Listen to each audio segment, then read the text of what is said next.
सूद के जरिए कमाते थे ठोकर मारो, झूठ बोल के कमाते थे तो ठोकर मारो। जो किस्मत का है वो मिल के रहेगा, इस पर ईमान रखो। बेशक पेड़ के मालिक बन गए। क्या बन गए? पेड़ के मालिक। जब पेड़ के मालिक बने तो बच्चों से क्या खाया करना, खिलाया करना। बच्चे खाते भी हैं, खिलाते भी हैं, बच्चे खाते भी हैं, खिलाते भी हैं, बच्चे खाते भी हैं, खिलाते भी हैं। और जलसे में आने वाले जरा गौर करो, पूरे मदीना में इस पेड़ की शोहरत हो गई। किसी के बाग का पेड़ इतना अच्छा खजूर नहीं देता जितना अच्छा खजूर ये देता था। किसी के बाग का खजूर इतना मीठा नहीं जितना मीठा इसका था। किसी के बाग का खजूर इतना खूबसूरत नहीं जितना खूबसूरत ये था। और साल के हर महीने में अब ये फसल देता, हर मौसम में ये फसल देता। जलसे में आने वालों सब पूरे मदीना में शोहरत हो गई। हर आदमी हैरत में था, अरे इस पेड़ को क्या हो गया है? अब ये कभी भी ऐसा होता ही नहीं कि इस पे फल ना हो। साल के हर महीना में हर मौसम में इस पे फल आता है। बात क्या है? तो पेड़ पुकार पुकार के कह रहा है, दुनिया वालों बात सुनना चाहते हो तो सुनो। जब तक बिके न थे तो कोई पूछता न था, तुमने हमें खरीद के अनमोल कर दिया। नारे तकबीर, नारे रिसालत, मसलके आला हजरत हजरत अल्लामा मुफ्ती गुलफाम रजा साहिब क़िबला सरज़मीने परोही। जब से प्यारे मुस्तफा ने हमें खरीदा है, जब से लाजवाब हो गए, जब से फलों के जरिए भी माला माल हो गए, अब फल की लज्जतें भी लाजवाब है और फल के उतरने का भी कमाल है। बहुत अच्छा, जिंदाबाद, बहुत। अब खाते रहे खिलाते रहे, खाते रहे खिलाते रहे, पूरे मदीना में इस पेड़ की शोहरत हो गई। हर आदमी तारीफ करता, हर आदमी तारीफ करता। लोगों ने कहना शुरू कर दिया, तूने बेच क्यों दिया? इतना अच्छा पेड़ ये बेचने का था। कहने लगा, मैंने तो मुंह मांगी कीमत मांगी थी, मगर मुझे क्या पता था कि मेरी कीमत से भी ज्यादा ये फल दे देगा। मैं तो सोच रहा था उतने में और कई पेड़ खरीद लूंगा, लेकिन कई पेड़ मिलके भी इसका मुकाबला नहीं कर सकते। तो कहने लगे, तूने गलत बेचा, तूने सस्ते में बेच दिया। होता ना, कोई आदमी अगर कोई काम ना भी करना चाहे तो लोग उसको करवा देते हैं जबरदस्ती। जी जी, है ना? तू ऐसा कर ले, हम देख लेंगे। कहा तूने गलती बेच दिया। तो कहने लगा, टेंशन क्यों ले रहे हो यार, है तो मेरे आंगन में, बेईमानी कर लेंगे। उस सहाबी से बोला, भाई जितना कीमत दिया था उतना फल खा लिया, अब हाथ मत लगाना पेड़ को। क्यों? कहा जितना दिया था उससे ज्यादा खा लिया तुमने। वो कहा, भाई मैंने तो पेड़ खरीदा। तो ये जबान पलट गया। कहने लगा, भाई तुमने पेड़ खरीदा है लेकिन मैंने तो फल बेचा है।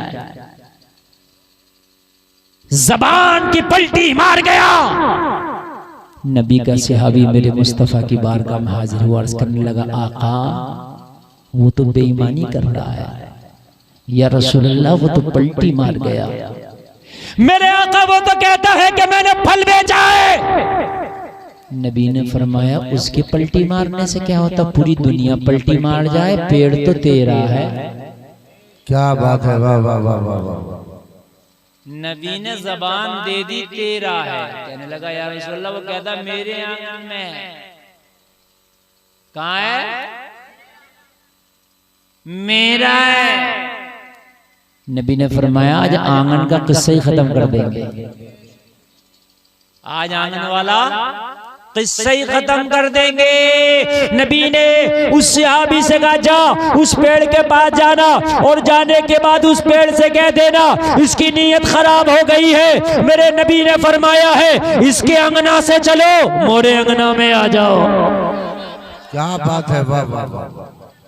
इसके अंगना से चलो, मोरे अंगना में आ जाओ। ये सहाबी था, इसे पता है अगर नबी कहें तो पेड़ भी चलने लगता है।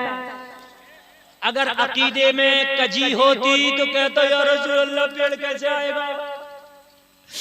मगर ये सहाबी था, सहाबी पता है कि अगर पत्थरों को इशारा करे तो अबू जहल के हाथ में कंकरियां भी कलमा पड़ती हैं।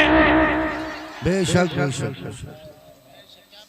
नबी अगर इशारा करें तो जानवर भी बोलने लगते हैं। सुभान अल्लाह। नबी के इशारे पर जानवर बोले, बेशक। नबी के इशारे पर दरख्त चले, नबी के इशारे पर कंकरियां कलमा पढ़े। ये है तेरा नबी। अरे तभी तो मैंने कहा कि दुनिया की, पूरी दुनिया की तरक्की मेरे नबी के थूक का मुकाबला नहीं। अगर तुम्हें यकीन ना आए तो मैं आज भी बता रहा हूँ आपको, महाराष्ट्र चले जाओ, दिल्ली चले जाओ, कर्नाटक चले जाओ, आंध्र प्रदेश चले जाओ, गुजरात चले जाओ, पानी खारा जमीन में। जो जाने वाले वो देखते खारा है कि नहीं है। वो सप्लाई का पानी स्टोर करके रखा जाता है, पीने के लिए रखा जाता नहीं। यानी दुनिया इतनी तरक्की कर गई, आज तक कोई ऐसा केमिकल ही ना बना सके जो जमीन में डालते तो पानी मीठा कर दे। चांद पे तो पहुंच गई, लेकिन कोई ऐसा यार होता तो बनाते ना। दिल्ली में जाओ खारा पानी, यानी दुनिया मिलकर भी ऐसा केमिकल न बना सकी कि जमीन में डाल दे तो पानी मीठा कर दे, नहीं बना सकी। लेकिन मेरे नबी ने एक खारे कुएं में अपना थूक शरीर डाल दिया तो वो पूरे कुएं का पानी मीठा हो गया था। जिंदाबाद। पूरे कुएं का पानी मीठा हो गया। गोया के पूरी दुनिया मिलकर मेरे नबी के थूक शरीफ का मुकाबला नहीं कर सकती। पूरी दुनिया बेशक पूरी दुनिया में कटे हुए बाजू पर मेरे नबी ने अपना थूक शरीफ लगा दिया तो कटा हुआ बाजू जुड़ गया और जैसे पहले था वैसे ही हो गया। सुभान अल्लाह, सुभान अल्लाह, यार जोर से कब बोलोगे सुभान अल्लाह। सुभान अल्लाह, सुभान अल्लाह। और एक आध नारा आप भी लगा दिए अगर दिल चाहे तो। आपका मुश्ताक भाई की जिम्मेदारी नहीं है सारे नारे लगाने। सुन तो आप वाकई बहुत अच्छा रहे। सुभान अल्लाह।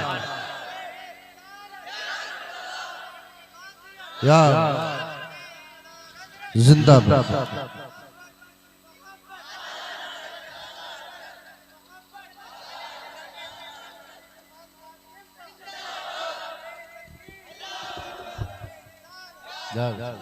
तो माशाल्लाह नारा भी कमेटी वालों ने लगाया, जलसे भी यही कराए, नारा भी यही लगाया। अल्लाह सलामत रखे सब लोगों को। माशाल्लाह बड़ा कामयाब जलसा, बड़ा अच्छा आप सुन रहे हैं। नबी के थूक का मुकाबला नहीं है पूरी दुनिया का। कहाँ भाग रहे हो पीछे?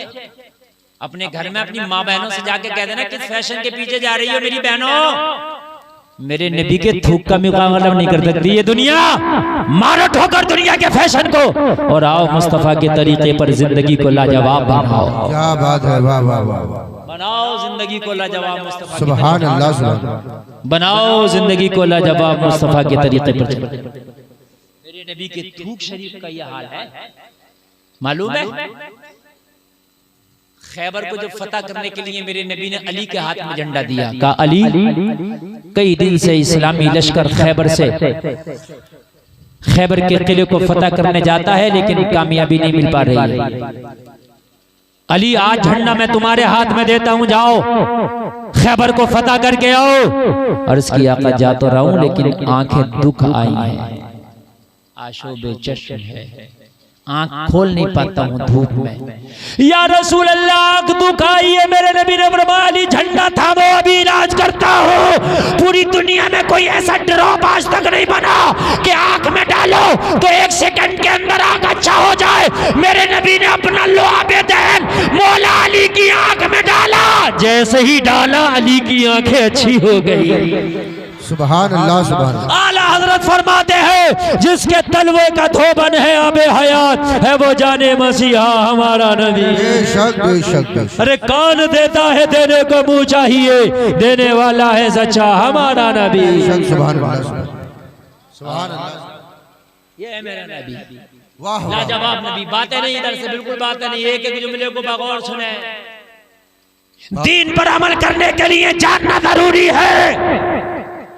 अगर नहीं जानोगे तो अमल कैसे करोगे? जानना बहुत जरूरी। इसलिए हर चीज को जानो। उलमा की कमी नहीं है। उलमा आज इतने हैं फोन पर राब्ता करके मालूम कर सकते हो, मस्जिद में जाके इमाम से मालूम कर सकते हो, उसके घर पे जाके मालूम कर सकते हो। उलमा की कसरत है। क़यामत में ये कह के नहीं बच सकते या अल्लाह हम नहीं जानते थे तो इसलिए हमने ये गुनाह कर लिया, हमें छोड़ दे। नहीं, अगर अल्लाह की बारगाह में ये कहोगे तो ये बात नहीं चलेगी। इसलिए कि अल्लाह ने दुनिया में कुरान भी भेजा है, कुरान को समझाने वाले पढ़ाने वाले भी भेजे हैं। तो ये तुम्हारी जिम्मेदारी थी कि इल्म दीन को तुम हासिल करते और इल्म दीन को हासिल करने के बाद बाद में फिर उस पर अमल करते। जलसा में आने वालों जरा कान खोल खोल करके सुनना। आज जो मैं आपको बताना चाहता हूँ ये तुम्हारी जिम्मेदारी है कि मसला मालूम करो। अगर कोई आलिम तुम्हें बता दे तो सुभान अल्लाह, और अगर कोई आलिम तुम्हें ना बताए तो जिम्मेदारी तुम्हारी है कि मसला मालूम करो और मालूम करने के बाद उस पर अमल करो। हमारे यहाँ तो अगर इमाम से और मौलाना से आलिम से मसला भी मालूम करेगा तो वो मालूम करेगा कि जिस मसले के बारे में न मौलाना को मालूम हो और न मौलाना को इसका कोई फायदा है, ऐसा मसला मालूम करेगा।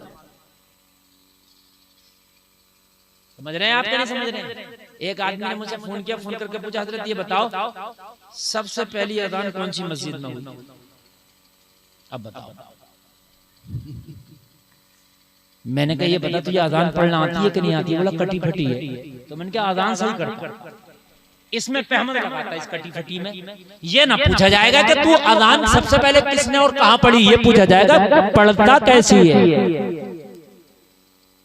हमारे यहाँ तो ऐसा ऐसा देसी अजान का पढ़ाइया पड़ा, अजान सुनो तो ऐसा लगता है कोई लठ लेके इसके पास खड़ा होकर जबरदस्ती। हंसने की नहीं रोने की बात। कारी साहब क़िबला अजान अच्छे आवाज के मालिकान को पढ़ना चाहिए ताकि गैर भी अगर अजान को सुने तो उनके दिल खिंचे चले। बोलो मेरी बात गलत तो नहीं है, मगर अफसोस की बात है इतना वाला लट से लट आदमी अजान पढ़ रहा है कि उसे पता नहीं अल्फाज अशहदु अल्ला इलाहा, उसे पता ही नहीं है कि अशहदु है कि अशहदु है। बात हकीकत है कि नहीं? अब इमाम बेचारा कहे तो इसकी इमामत चली जाएगी। अगर इमाम कहे कि नंबरदार साहब आप अजान मत पढ़ो या तो सीख लो, तो कह रहा और तुम आए हम 20 साल से अजान पढ़ रहे हैं, तुम आज 2 दिन से क्या इमामत करने आ गए, अजान में गलती निकाल लो। तो बेचारे की खैर नहीं। ज़य्यिनुल कुरान बिअस्वातिकुम, कुरान को अच्छे आवाज से पढ़ो, अच्छे आवाज से मुज़य्यन करो ताकि खैर भी अगर कुरान को सुने दिल पिघल जाए। अरे उमर ने बहन की जबान से कुरान ही तो सुन लिया था, दिल पिघल गया, उमर कलमा पढ़ के माना था। नारे तकबीर, नारे रिसालत, मसलके आला हजरत, सरजमीने परोही, अराकीने कमेटी, हजरत मुफ्ती गुलफाम रजा साहिब रामपुरी। वाह वाह वाह, अच्छी लग रही है बात समझ में आ रही है? बहुत अच्छी, बहुत अच्छी अजानों अच्छे मुअज्जिन रखो, चाहे तनख्वाह देना पड़े। समझ रहे हैं आप? गैर भी सुने तो दिल खिंचा चला जाए, और कलमा पढ़ने वाला ईमान वाला सुने तो अजान सुनते ही उसका दिल मस्जिद की तरफ खिंचा चला जाए। मैंने एक अखबार में पढ़ा था कई साल पहले, कोई फिल्म इंडस्ट्री की बहुत बड़ी अदाकारा, उसने कहा था एक शूटिंग पे मैं शूटिंग कर रही थी तो मुझे पास की किसी मस्जिद से अजान की आवाज आई तो मैंने अपनी शूटिंग रुकवा दी थी। बड़ी बात, अदाकारा और अपनी फिल्म की शूटिंग रोक रही है, क्यों? तो उसने आगे लिखा कि जितनी देर अजान होती थी उसकी आवाज सुन के मेरे दिल को सुकून मिलता था। ये अदाकारा का बयान है। अगर आपको यकीन ना आए तो मैं आज भी दिखा सकता हूँ, वो अखबार की कटिंगें मौजूद होंगी और नेट पर वो बयान आज भी मौजूद होगा। और हम मेरे भाई जो है उल्टी सीधी पढ़ना शुरू कर दें। अच्छा ऐसे कुरान चल रहा, अल्हम्दुलिल्लाह कारी साहब तीजे में 10 कुरान हो गए आपके अब्बा के। हो कैसे गए 10 कुरान, ये तो बता दे। तो 10 कुरान ऐसे हो गए कि मेरे भाई ऐसा कुरान पढ़ने वाला बाज पढ़ रहा कि मेरी 24 मेहराब हो गई, मैं नहीं पकड़ सकता कि ये पढ़ कौन सा पढ़ रहा है।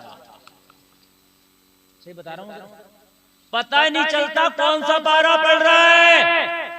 तो ये कुरान पढ़ने का सवाब नहीं बल्कि उल्टा अजाब होगा। कुरान वही तीजा में पढ़े जिनको सही पढ़ना आता है, वगरना खाली शोर नामो नमूद के लिए ना पढ़े, वो तीजे में चने पढ़ना और वो कलमा शरीफ पढ़ने ज्यादा बेहतर है। बात समझ में आ रही है कि नहीं आ रही है? और एक काम और होता है तीजे में, जैसे मिसाल के तौर पे किसी का पौन पारा हो गया और इधर फातिहा शुरू हो गई, किसी ने लायस्तवी शुरू कर दी, तो अब ये टाप वाला गेट डालता और एक पाव पारा रह गया और भाई फातिहा शुरू हो गई, अब ये लंबा वाला गेट डालेगा 2 मिनट में समेट। तुझे किसने कहा कि पूरा पारा पढ़ना जरूरी है? किसने कहा तुझसे? अगर पौन होगा फातिहा शुरू हो गई वहीं बंद कर, पौन का अल्लाह सवाब दे देगा। आधा हो गया, आधा ही रह गया। बात आ रही है कि नहीं आ रही है? जितना हो जाए उतना ही रख दो, जरूरी नहीं है कि टॉप गेट डालकर पूरा करो। बात समझ रहे हैं आप? मस्जिद में अगर हाफिज तरावी में नमाज पढ़ाए और अगर वो कुरान जरा ठहर ठहर के पढ़े तो कहते हैं यार हाफिज जी भाई बड़ी यार देर लग रही है। मालूम ही नहीं है तुम्हें कि अगर कुरान के अल्फाज कटेंगे तो बजाय सवाब के अजाब होगा। तुम्हें तो ये कहना चाहिए था हजरत, जहां 1.25 घंटे में नमाज तरावी होती है 1.5 घंटा लगे तो चलेगा, लेकिन हमारा 1.5 घंटा कामयाब होना चाहिए।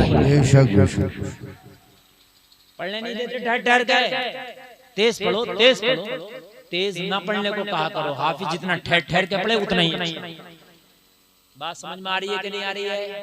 सुभान अल्लाह कह दो, आ रही है तो माशाअल्लाह, अल्लाह सलामत रखे। मालूम करो, हासिल करो यार। ऐसे ऐसे लोग गुजरे, मुझे याद आ रहा इमाम मालिक शरीयत के बहुत बड़े इमाम है। शरीयत के 4 इमामों में एक इमाम मालिक, बहुत बड़े। इनकी बारगाह में एक खातून आई, कहने लगी हुजूर एक मसला मालूम करना चाहती हूँ, क्या इजाजत है? जरा सुने। इमाम मालिक फरमाते खातून जरा भी एक तरफ बैठ जाओ, मैं मशगूल हूं। एक तरफ बैठ गई। लोगों के मसाइल से जब इमाम मालिक फारिग हुए तो उस खातून को बुलाया, आओ बताओ क्या मसला मालूम करना चाहती हो?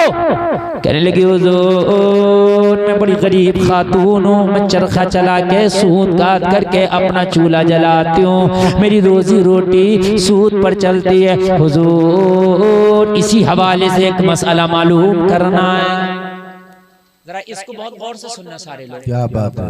इमाम मालिक ने फरमाया बताओ कौन सा मसला? कहने लगे हुजूर मेरे घर में रात को मैं चरखा चलाती हूँ, चिराग नहीं है ताकि मैं जला दूं। अच्छा गरीब।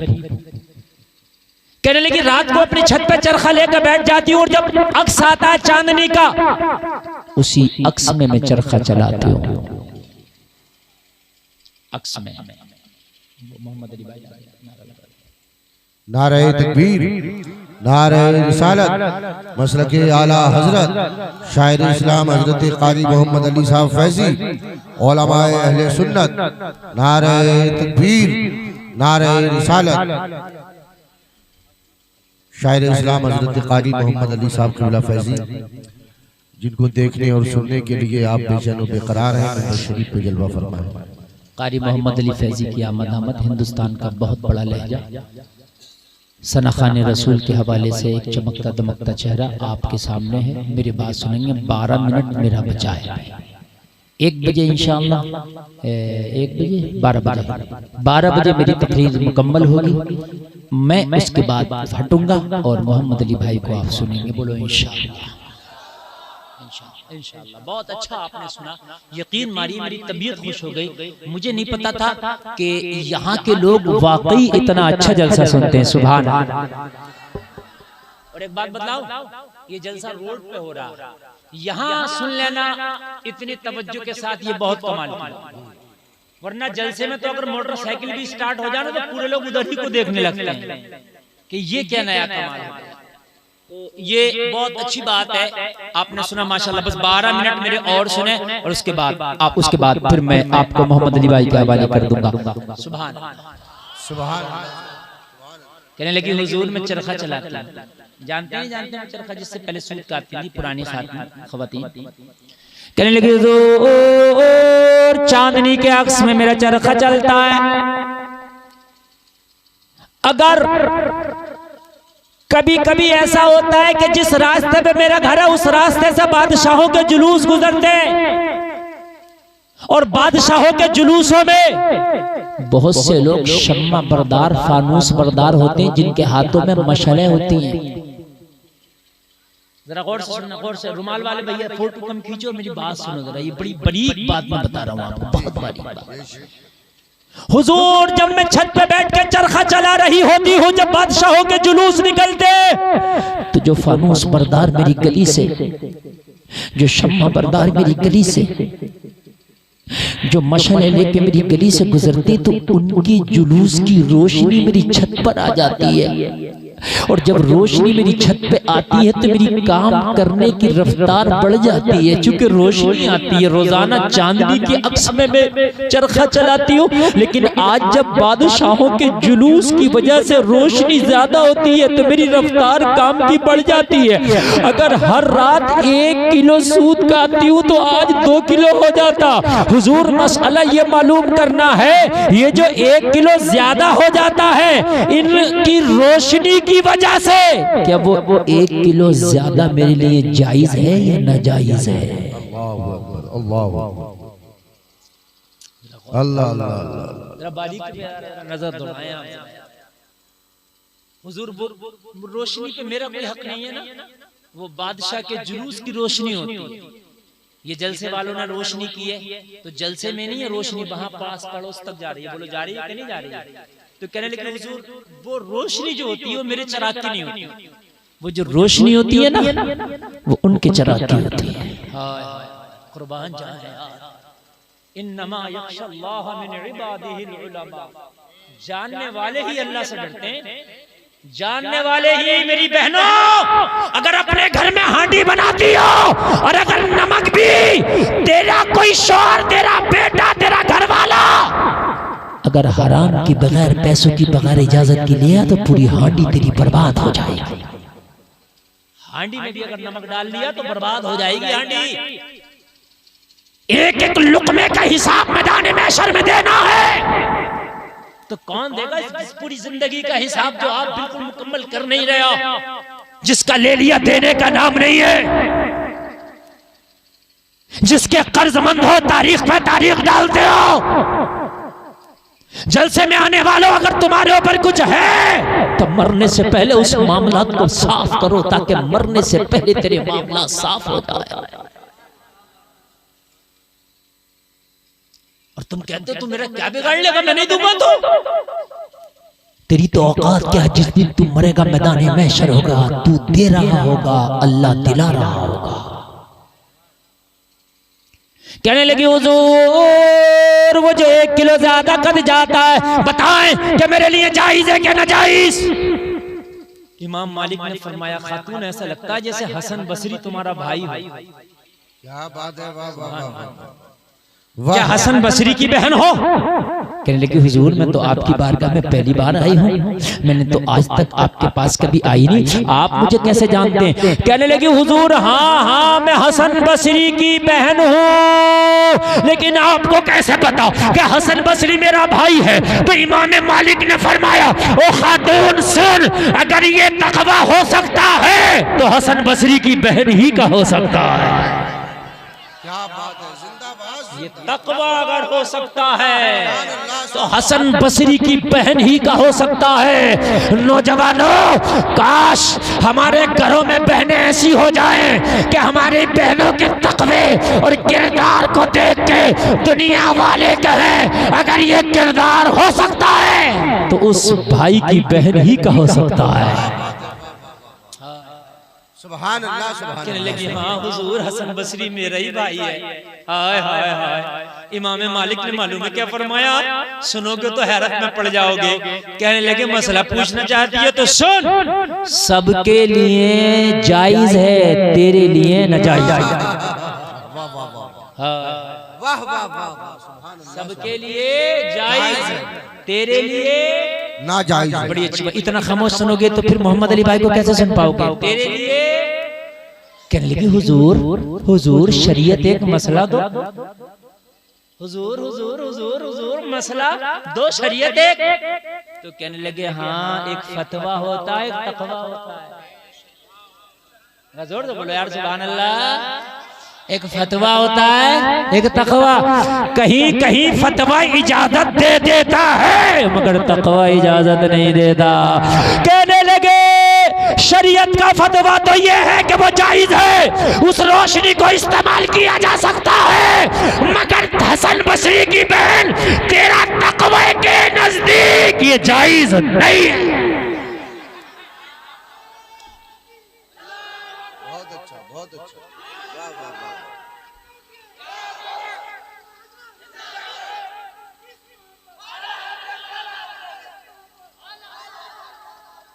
सुभान अल्लाह, सुभान अल्लाह, बोलो सुभान अल्लाह। अब तुम कलमा पढ़ते हो नबी का, तुम शराबे पीते हो, तुम नबी का कलमा पढ़ के तुम झूठ बोलते हो, तुम नबी का कलमा पढ़ के सट्टा खेलते हो, नबी का कलमा पढ़ के लोगों को सताते हो। अरे होगा दुनिया के लिए रवा, मगर तेरे लिए नहीं है, इसलिए कि तूने मोहम्मद रसूलुल्लाह का कलमा पढ़ा है। तेरे लिए रवा नहीं है जलसे में आने वाले, तूने मोहम्मद रसूलुल्लाह का कलमा पढ़ा है। दुनिया वाले क्या कहेंगे? हाय, एक बात बताऊं मैं आज, और एक बात बता देना, सारे लोग सुने। गौसे आदम के अब्बू जी ने जो बहता हुआ सेब खाया था दरिया का, आपने सुना होगा बात, एक नहीं सैकड़ों बार सुना होगा। शरीयत की रूह से वो जायज था। लो सुन ले, शरीयत की रूह से क्या था? जोर से बोले, जोर से बोले, जायज था। लेकिन तकवे की रूह से वो जायज नहीं था। वो फतवे के लिए नहीं गए थे, वो तकवे के लिए गए थे। फतवे के लिए नहीं गए थे, तकवे के लिए। तो आपको भी बगैर इजाजत खाया तो फतवा कहते जायज हो जाएगा ना। उन्होंने तोड़ के खाया था ना बाग में से जाके खाया था। जो बाग में से गिरा था दरिया में गिरा, उसे पहले ही पता है जो सेब दरिया में गिरेगा मेरी मिल्कियत से खारिज हो जाएगा। पहले ही पता है जो दरिया में गिरेगा वो मेरी मिल्कियत से खारिज हो जाएगा, क्योंकि बह के चला जाएगा, मुझे मिलना नहीं है। तो उठा के नहीं खाया था, बहता खाया था। लेकिन तकवा तकवा होता है। सुभान अल्लाह बोलो।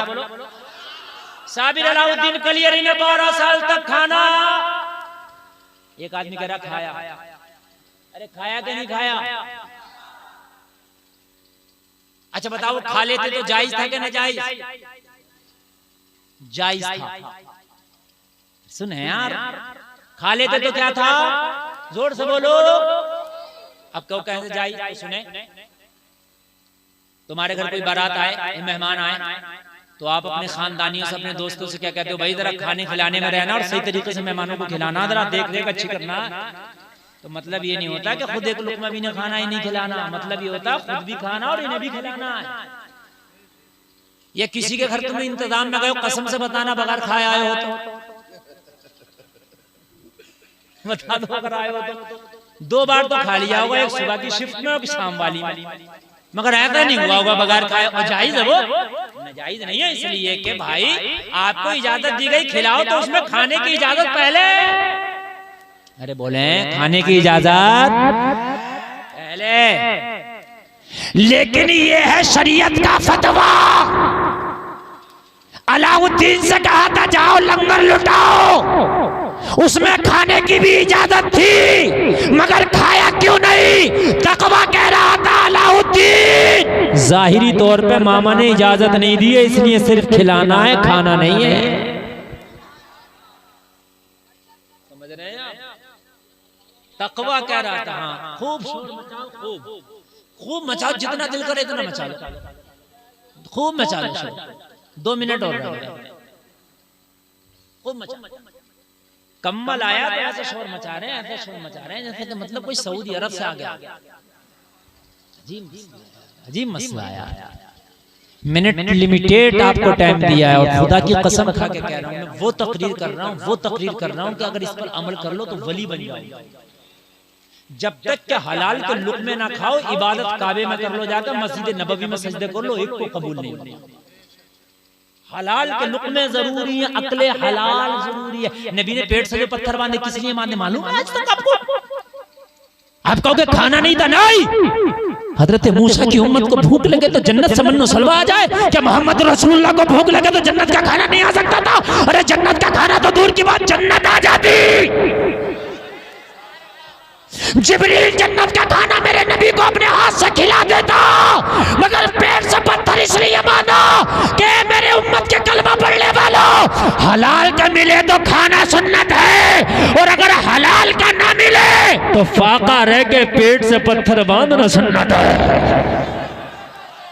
हराम की तरफ बात नहीं बढ़ाना, इसलिए पेट से पत्थर बांधा गया था। क्या बात। इमाम मालिक ने फरमाया खातून तेरे लिए नाजायज है इसलिए कि तेरा तकवा बहुत आला मयार का है, दूसरों के लिए जायज, तेरे लिए नाजायज। बात पूरी और टाइम भी पूरा। कहा हुजूर, बस बात खत्म, वो वाली जो रह गई है वो सुन ले 1 मिनट की। कहा हुजूर वो पेड़ की बेईमानी कर गया। काय के पेड़ की कर गया बेईमानी, बताइए काय के पेड़ की? हाँ याद है, पलटी मार गया। मेरे नबी ने फरमाया उसकी जबान बदलने से कुछ नहीं होता, मोहम्मद जबान ना बदले, जा पेड़ के करीब जा और जाने के बाद कह देना इसकी नीयत खराब हो गई। मेरे प्यारे नबी का हुक्म है कि चलो इसके अंगना से मेरे अंगना में आ जाओ। इतना सुनना था, दौड़ा दौड़ा सहाबी पेड़ के पास गया और जाके तने के करीब खड़ा हो गया, जैसे कोई किसी के कान में सरगोशी करता है। उस पेड़ के तने के करीब खड़े होकर ये सहाबी कहने लगा इसकी नीयत खराब हो गई, नबी का फरमान है इसके अंगना से चलो मोरे अंगना में आ जाओ। इतना कहना था, पेड़ ने हिलना शुरू किया, जमीन को चीरता हुआ इसके आंगन से चला, सहाबी के आंगन में आके खड़ा हो गया। सहाबी पुकारा अस्साइलु मिनका ला यस्माउला, तो बरेली से आवाज आई वाह क्या जूदो करम है, शायद बता दे रहा नहीं सुन